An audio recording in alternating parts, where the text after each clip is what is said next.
Hi friends, welcome to infinite world of GK. ഇന്ന് നമുക്ക് 7ാം ക്ലാസ്സിലെ സെക്കൻഡ് ടൈം എക്സാമിനുള്ള ബേസിക് സയൻസിൻ്റെ മോഡൽ ക്വസ്റ്റ്യൻസ് ഒന്ന് നോക്കാം. നിങ്ങൾക്കെല്ലാവർക്കും അറിയാം, ആദ്യത്തെ 15 മിനിറ്റ് കൂൾ ഓഫ് ടൈമാണ്. ആ സമയത്ത് നമ്മൾ ക്വസ്റ്റ്യൻസ് എല്ലാം ഒന്ന് വായിച്ച് നോക്കണം. ആൻസേഴ്സൊക്കെ ഏതൊക്കെ അറിയാമെന്നൊക്കെ കണ്ടുപിടിച്ച് വയ്ക്കണം.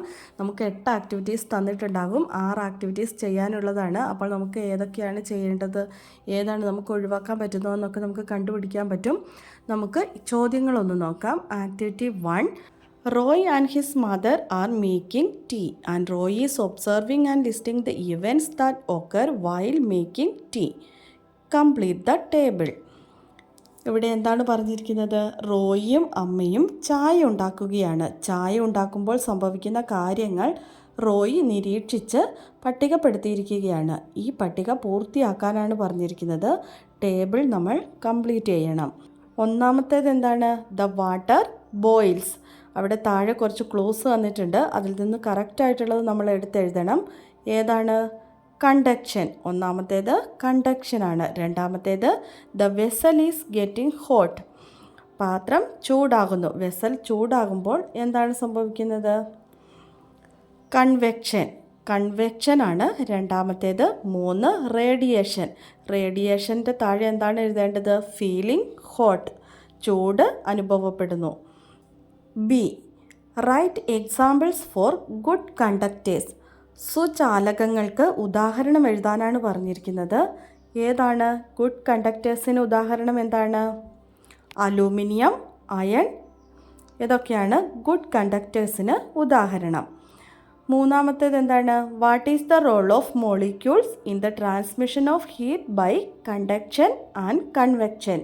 അതായത് കണ്ടക്ഷനും കൺവെക്ഷനും നടക്കുമ്പോൾ, അതായത് ഹീറ്റ് ട്രാൻസ്മിഷൻ നടക്കുമ്പോൾ തന്മാത്രകൾ വഹിക്കുന്ന പങ്ക് എന്താണ്? Role of molecules. മോളിക്യൂൾസിൻ്റെ പങ്ക് എന്താണ്? Molecules serves as medium. തന്മാത്രകൾ ഒരു മാധ്യമമാണ് അവിടെ, അല്ലേ? അതാണ് അതിൻ്റെ ആൻസർ. അടുത്തത് activity 2 some organs in our digestive system are listed below. Mouth, small intestine, stomach, large intestine, esophagus, anus. In which part of the digestive system is the digestion of food completed? ചോദ്യം എന്താണ്? ഇവിടെ ദഹനേന്ദ്രിയ വ്യവസ്ഥയിലെ അവയവങ്ങളാണ് തന്നിരിക്കുന്നത്. അതിൽ ആഹാരത്തിൻ്റെ ദഹനം പൂർത്തിയാകുന്നത്, അതായത് digestion പൂർത്തിയാകുന്നത് എവിടെ വെച്ചാണെന്നാണ് നമ്മൾ എഴുതേണ്ടത്. എവിടെയാണ്? സ്മോൾ ഇൻറ്റസ്റ്റൈൻ, അല്ലേ? ചെറുകുടലിൽ വെച്ചാണ് ദഹനം പൂർത്തിയാകുന്നത്. അടുത്ത ചോദ്യം, വാട്ട് ഈസ് പെരിസ്റ്റാൾസിസ്? എന്താണ് peristalsis? Wave like movement of the oesophageal wall. അതാണ് പെരിസ്റ്റാൾസിസ്, അല്ലേ? അന്നനാള ഭിത്തിയുടെ തരംഗ രൂപത്തിലുള്ള ചലനം. അടുത്ത ചോദ്യം നോക്കാം. The canines of carnivores are highly developed. How is this related to their dietary habits? അതായത് മാംസാഹാരികളുടെ കോമ്പല്ലുകൾ വളരെയേറെ വികാസം പ്രാപിച്ചവയാണ്. ഇത് അവയുടെ ആഹാര രീതിയുമായി എങ്ങനെ ബന്ധപ്പെട്ടിരിക്കുന്നു? ഇതാണ് ചോദ്യം. ആൻസർ എന്താണ് എഴുതേണ്ടത്? അവയുടെ കോമ്പല്ലുകളാണ് മാംസം കടിച്ചു കീറാൻ സഹായിക്കുന്നത്, അല്ലേ? അപ്പോൾ അതാണ് ആൻസറായിട്ട് എഴുതേണ്ടത്. For biting and tearing meat. അടുത്ത ചോദ്യം D. Complete the flow chart by including the stages of nutrition. അവിടെ കുറച്ച് തന്നിട്ടുണ്ട്, ബാക്കി നമ്മൾ കംപ്ലീറ്റ് ചെയ്യണം. ഇൻജക്ഷൻ, അടുത്തത് തന്നിട്ടില്ല. അബ്സോർപ്ഷൻ, അടുത്തതും തന്നിട്ടില്ല. ഇജക്ഷൻ. അപ്പോൾ അതിൻ്റെ ഇടയ്ക്കത്തത് 2 നമ്മൾ എഴുതണം. എന്താണ്? Injection, digestion, absorption, assimilation, ejection. അടുത്തത് activity 3 Manu's mother said that he is suffering from fever. Which instrument is used to measure Manu's body temperature? മനുവിൻ്റെ അമ്മ പറഞ്ഞു അവന് പനിയാണെന്ന്. മനുവിൻ്റെ ശരീര താപനില അറിയാനുള്ള ഉപകരണം ഏതാണെന്നാണ് ചോദ്യം. ഏതാണ്? ബോഡി ടെമ്പറേച്ചർ അളക്കാനുള്ള ഉപകരണം ഏതാണ്? തെർമോമീറ്റർ. അടുത്ത ചോദ്യം, what are the units of temperature? ടെമ്പറേച്ചറിൻ്റെ യൂണിറ്റുകൾ ഏതൊക്കെയാണ്? Degree Celsius and degree Fahrenheit. C. What is the normal human body temperature? മനുഷ്യൻ്റെ സാധാരണ ശരീര താപനില എത്രയാണ്? എത്രയാണ്? 37 ഡിഗ്രി സെൽഷ്യസ് അല്ലെങ്കിൽ 98.6 degree Fahrenheit. Which instrument is used to measure temperature in the laboratory? ലബോറട്ടറിയിൽ താപനില അളക്കാൻ ഉപയോഗിക്കുന്ന ഉപകരണം ഏതാണ്? Laboratory thermometer. ക്ലിനിക്കൽ തെർമോമീറ്റർ നമ്മുടെ ബോഡി ടെമ്പറേച്ചർ അളക്കാനും ലബോറട്ടറി തെർമോമീറ്ററാണ് ലബോറട്ടറിയിലൊക്കെ ടെമ്പറേച്ചർ അളക്കാനായിട്ട് ഉപയോഗിക്കുന്നത്. അടുത്തത് ആക്ടിവിറ്റി 4 ആണ്. Observe the model of lung. You may also have prepared a model of the lungs and the question is in this model which part of the respiratory system is indicated by the balloons attached to the white tube? ഇവിടെ ഒരു ശ്വാസകോശത്തിൻ്റെ മാതൃക തന്നിട്ടുണ്ട്. ഈ മാതൃകയിൽ white ട്യൂബിൽ ഉറപ്പിച്ച ബലൂണുകൾ ശ്വസന വ്യവസ്ഥയുടെ ഏത് ഭാഗത്തെയാണ് സൂചിപ്പിക്കുന്നത്? ബലൂണുകൾ സൂചിപ്പിക്കുന്നത് ലങ്സിനെയാണ്. അപ്പോൾ ആൻസർ ലങ്സ്. അടുത്തത് inhaled air contains 21% of oxygen whereas exhaled air contains 15% of oxygen. What is the reason for this difference? നമ്മുടെ ഉച്ഛ്വാസവായുവിൽ 21% ഓക്സിജനും നിശ്വാസവായുവിൽ 15% ഓക്സിജനുമാണുള്ളത്. ഈ വ്യത്യാസത്തിന് കാരണം എന്താണ്? Inhaled air uses for different body activities. നമ്മൾ ഇൻഹേൽ ചെയ്യുന്ന ഓക്സിജൻ നമ്മൾ ബോഡി ആക്ടിവിറ്റീസിന് വേണ്ടി ഉപയോഗിക്കുന്നു. ബാക്കിയുള്ളതാണ് നമ്മൾ എക്സേൽ ചെയ്യുന്നത്. അപ്പോൾ എക്സേൽ ചെയ്യുന്ന എയറിലുള്ള ഓക്സിജൻ്റെ അളവ് കുറവായിരിക്കും. അടുത്തത് സി ക്വസ്റ്റ്യൻ ആണ്. Arrange the given statements in the table appropriately. Inhalation, exhalation എന്നൊരു ടേബിൾ കൊടുത്തിട്ടുണ്ട്. അതിന് താഴെയായിട്ട് കുറച്ച് സ്റ്റേറ്റ്മെൻറ്റ്സ് കൊടുത്തിട്ടുണ്ട്. അത് കറക്റ്റായിട്ട് എഴുതാനാണ് പറഞ്ഞിരിക്കുന്നത്. The volume of the thoracic cavity decreases, the pressure in the thoracic cavity increases. The pressure in the thoracic cavity decreases, atmospheric air enters the lungs, the volume of the thoracic cavity increases, the air from the lungs moves out. ഇവിടെ തെറ്റിച്ചാണ് അങ്ങോട്ടും ഇങ്ങോട്ടും shuffle ചെയ്ത് കൊടുത്തിട്ടുണ്ട്. അപ്പോൾ നമ്മൾ correct ചെയ്ത് inhalation ഏതാണ് exhalation ഏതാണെന്നുള്ളത് എഴുതണം. ഇൻഹലേഷൻ്റെ അടിയിലേക്ക് നമ്മൾ എഴുതുക atmospheric air enters the lungs, the volume of the thoracic cavity increases, the pressure in the thoracic cavity decreases. എക്സലേഷൻ്റെ ടൈമിലോ the air from the lungs moves out, the volume of the thoracic cavity decreases, pressure in the thoracic cavity increases. അടുത്തത് activity 5 ആണ്. Look at the picture of the periscope made by a student in the class. Are there any defect in the construction of the Periscope? Explain. എന്താണ് പറഞ്ഞിരിക്കുന്നത്? ഇവിടെ ഒരു ക്ലാസ്സിൽ ഒരു കുട്ടി നിർമ്മിച്ച പെരിസ്കോപ്പിൻ്റെ ചിത്രം തന്നിട്ടുണ്ട്. പെരിസ്കോപ്പിൻ്റെ നിർമ്മാണത്തിൽ എന്തെങ്കിലും പോരായ്മകൾ ഉണ്ടെങ്കിൽ വിശദീകരിക്കുക എന്നാണ് പറഞ്ഞിരിക്കുന്നത്. അപ്പോൾ നമ്മൾ ചിത്രം നന്നായിട്ട് സൂക്ഷിച്ച് നോക്കുക. ഇതിലെന്തെങ്കിലും തെറ്റുണ്ടോ എന്ന് നമ്മൾ കണ്ടുപിടിക്കുക. തെറ്റുണ്ട്. എവിടെയാണ്? മുകളിലത്തെ മിററിനാണ് തെറ്റുള്ളത് അല്ലേ?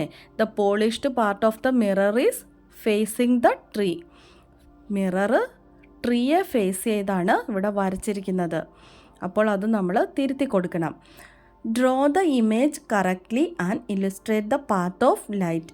അതായത് ഇമേജ് കറക്റ്റായിട്ട് വരച്ചിട്ട് പാത്ത് ഓഫ് ലൈറ്റ് നമ്മൾ ഇല്ലുസ്ട്രേറ്റ് ചെയ്ത് കൊടുക്കാനാണ് പറഞ്ഞിരിക്കുന്നത്. ആ വെളിച്ചം വരുന്ന വഴി നമ്മൾ വരച്ച് കൊടുക്കണം, അതായത് മാർക്ക് ചെയ്ത് കൊടുക്കണം. ഇവിടെ ചിത്രത്തിൽ കൊടുത്തിട്ടുണ്ട്, അതുപോലെയാണ് നമ്മൾ കൊടുക്കേണ്ടത്.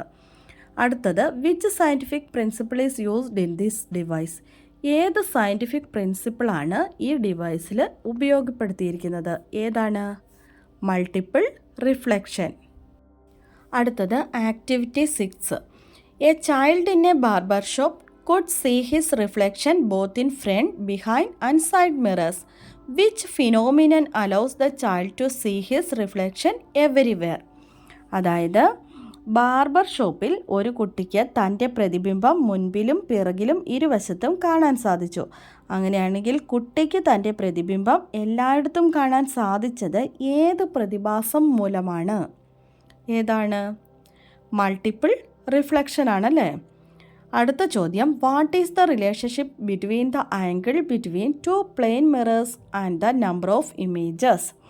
രണ്ട് സമതല ദർപ്പണങ്ങൾക്കിടയിലെ കോണളവും പ്രതിബിംബങ്ങളുടെ എണ്ണവും തമ്മിലുള്ള ബന്ധം എന്താണ്? When the angles increases, number of images decreases. Angle increase ചെയ്യുന്തോറും നമ്പർ ഓഫ് ഇമേജ് കുറഞ്ഞുകൊണ്ടിരിക്കും. അടുത്തത് കംപ്ലീറ്റ് ദ ടേബിൾ എന്നാണ് പറഞ്ഞിരിക്കുന്നത്. ഇവിടെ കുറച്ച് ആംഗിൾ തന്നിട്ടുണ്ട്. നമ്പർ ഓഫ് ഇമേജസ് ഒരെണ്ണം അവിടെ കൊടുത്തിട്ടുണ്ട്. ബാക്കിയുള്ളത് എത്ര നമ്പർ ഓഫ് ഇമേജസ് ലഭിക്കുന്നു എന്നത് നമ്മൾ എഴുതി കൊടുക്കണം.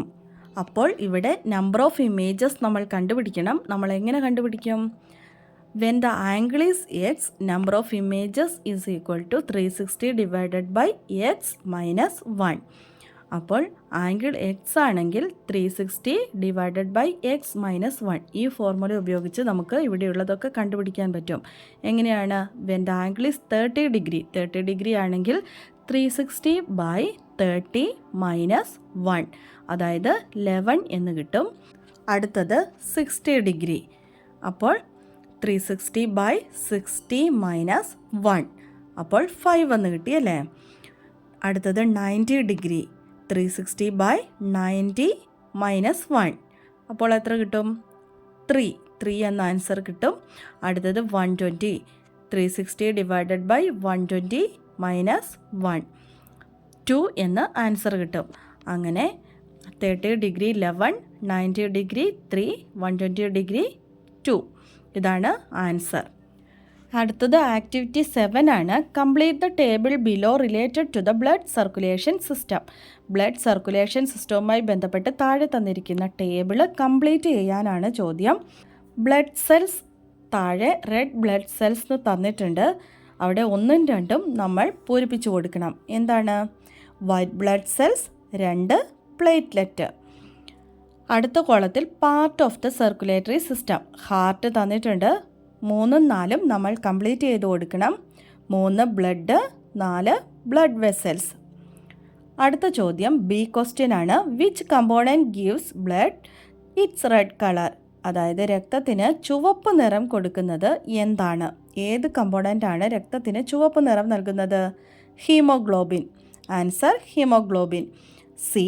What are the measures to taken to maintain heart health? Write any two. ഹൃദയത്തിൻ്റെ ആരോഗ്യം നിലനിർത്താൻ എന്തെല്ലാം കാര്യങ്ങൾ ശ്രദ്ധിക്കണം? ഏതെങ്കിലും 2 എണ്ണം എഴുതാനാണ് പറഞ്ഞിരിക്കുന്നത്. നമുക്ക് എന്തൊക്കെ എഴുതി കൊടുക്കാം? Good food habits, regular exercise, better life style. ഇതൊക്കെ നമുക്ക് എഴുതി കൊടുക്കാം. അടുത്തത് ആക്ടിവിറ്റി 8 ആണ്. Raju went to the beach with his father at 11 AM and spent a few hours there. And the question is, was it a sea breeze or a land breeze they experienced? എന്താണ് ചോദ്യം? രാജുവും അച്ഛനും കൂടി രാവിലെ 11 മണിക്ക് ബീച്ചിൽ പോയി അവിടെ ഏതാനും മണിക്കൂറുകൾ ചിലവഴിച്ചു. കടൽക്കാറ്റാണോ കരക്കാറ്റാണോ അവർക്ക് അനുഭവപ്പെട്ടിട്ടുണ്ടാവുക? രാവിലെ 11 മണിയാണ് സമയം. അപ്പോൾ അനുഭവപ്പെട്ടിട്ടുണ്ടാവുന്നത് സീ ബ്രീസ് ആയിരിക്കും, കടൽക്കാറ്റ്. അടുത്ത question B. Is it hotter during the day on the land or on the sea? അതായത് പകൽ സമയത്ത് കടലിലാണോ കരയിലാണോ ചൂട് കൂടുതൽ? കരയിലാണല്ലേ. Answer land. Question number C. Which has colder air at night, the land or the sea? കരയിലാണോ കടലിലാണോ രാത്രിയിൽ വായുവിന് കൂടുതൽ തണുപ്പ് അനുഭവപ്പെടുന്നത്? എവിടെയാണ്? കരയിലാണ്. Answer land. D question. How does a sea breeze occur? എങ്ങനെയാണ് കടൽക്കാറ്റ് ഉണ്ടാകുന്നത്? എങ്ങനെയാണ്? The sea breeze air over the sea is cooler compared to that over the land. As the warm air over the land rises up, the cold air over the sea moves towards this place. Thus sea breeze is formed. അതായത് പകല് ചൂടേറ്റ് കരയിലെ വായു ചൂടാവുകയും മുകളിലേക്ക് ഉയരുകയും ചെയ്യുന്നു. മർദ്ദം കൂടിയ തണുത്ത വായു കടലിൽ നിന്ന് കരയിലേക്ക് വീശുന്നു. അതാണ് കടൽക്കാറ്റ്. കരയെ അപേക്ഷിച്ച് കടലിന് മുകളിലെ എയർ കുറച്ച് തണുത്തതാണ്. അപ്പോൾ കരയിൽ വീണ്ടും ചൂട് കൂടി എയർ മുകളിലേക്ക് ഉയരും തോറും കടലിൻ്റെ മുകളിലെ തണുത്ത എയർ കരയിലേക്ക് വീശുന്നു. അങ്ങനെ നമ്മുടെ ചോദ്യങ്ങൾ ഇവിടെ കഴിഞ്ഞിരിക്കുകയാണ്. ഈ ചോദ്യങ്ങൾ മാത്രമല്ല, ഇതുപോലെയുള്ള മോഡലുകൾ ചോദ്യങ്ങളെല്ലാം തന്നെ നിങ്ങൾ നന്നായി പ്രാക്ടീസ് ചെയ്ത് നോക്കണം. അപ്പോൾ എല്ലാവർക്കും വിജയാശംസകൾ നേരുന്നു. നമുക്ക് അടുത്ത വീഡിയോയുമായി അടുത്ത ദിവസം വീണ്ടും കാണാം. Thanks for watching.